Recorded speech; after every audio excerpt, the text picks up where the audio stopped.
with the cartel violence happening, that was no longer an option. So you started seeing people just stay. Do you want a gun?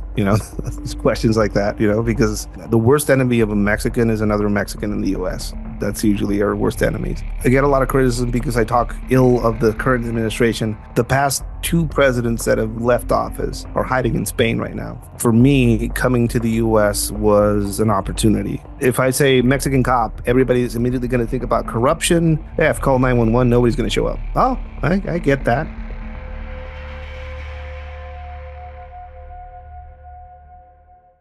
Yeah. A lot of what you see now is Central American, which are, according to some of their sentiments, victims of regional destabilization provided by the United States that made them had to leave.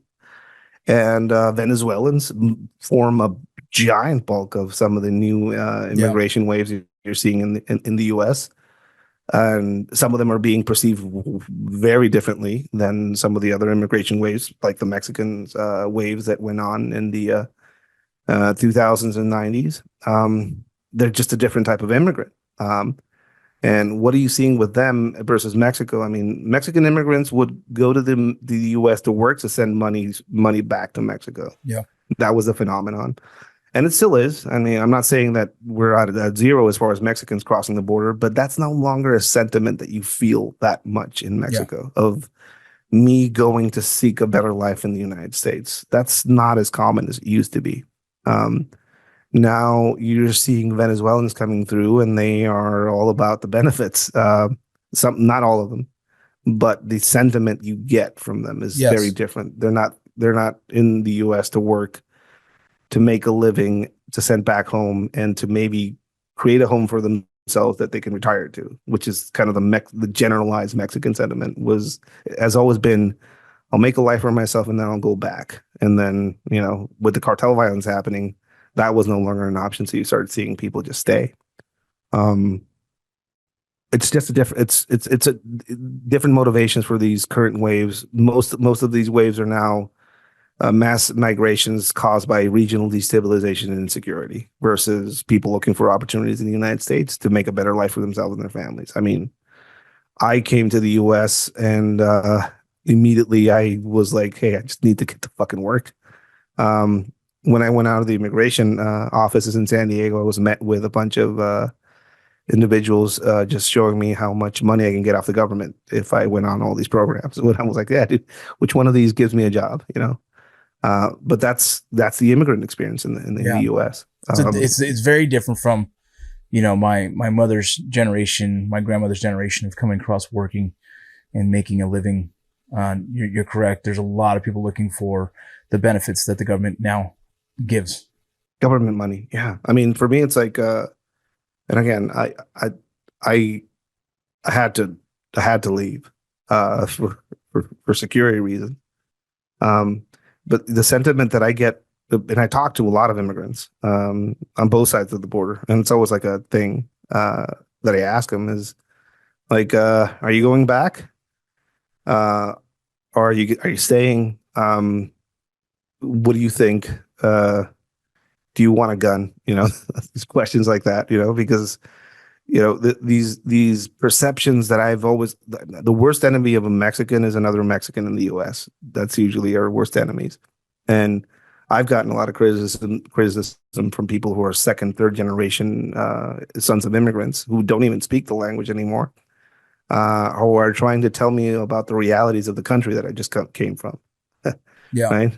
That I'm being too harsh and fear mongering with some of the stuff that I say about the country that I grew up in, or that I'm saying negative things about the current leftist president because I lean to the right.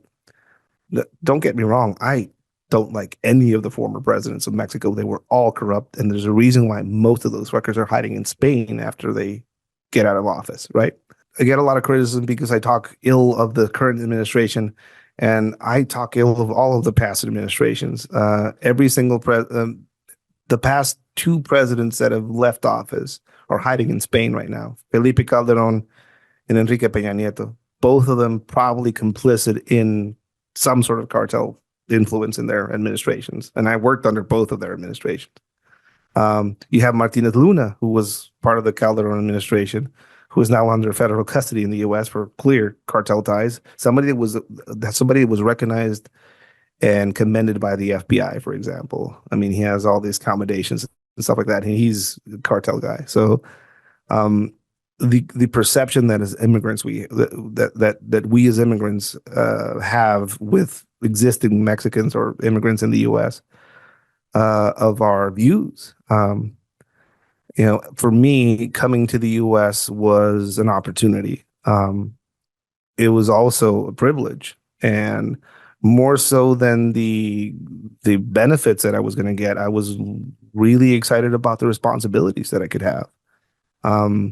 But that's not the case with people, because with some of the people that I've encountered up here, because they don't want responsibilities, they want benefits. Like, what do I get for my injury? But I think, I mean, the first things that a lot of the first people showing up to the U.S. will tell you is that they're fleeing from something that they don't want to have repeated again. So seeing things like the cancel the police type events that happened in the past few years was very familiar for somebody like me from Mexico, getting to experience, if call 911, nobody's going to show up. Oh, I get that.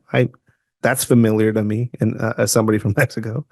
Yeah. To visit some of the police academies and seeing standards being lowered and classrooms being emptied because nobody wants to be a cop anymore. Yeah. That's fucking familiar to me.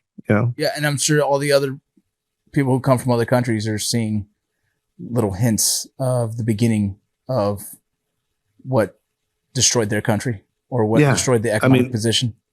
If I say Mexican cop, everybody is immediately going to think about corruption, shady. Like, I get all that shit on me, although I never fucking took a dime from anybody, and I have the receipts to prove it. But even that's the perception you get. Now, when you say police in the United States, what perception do you get in your mind?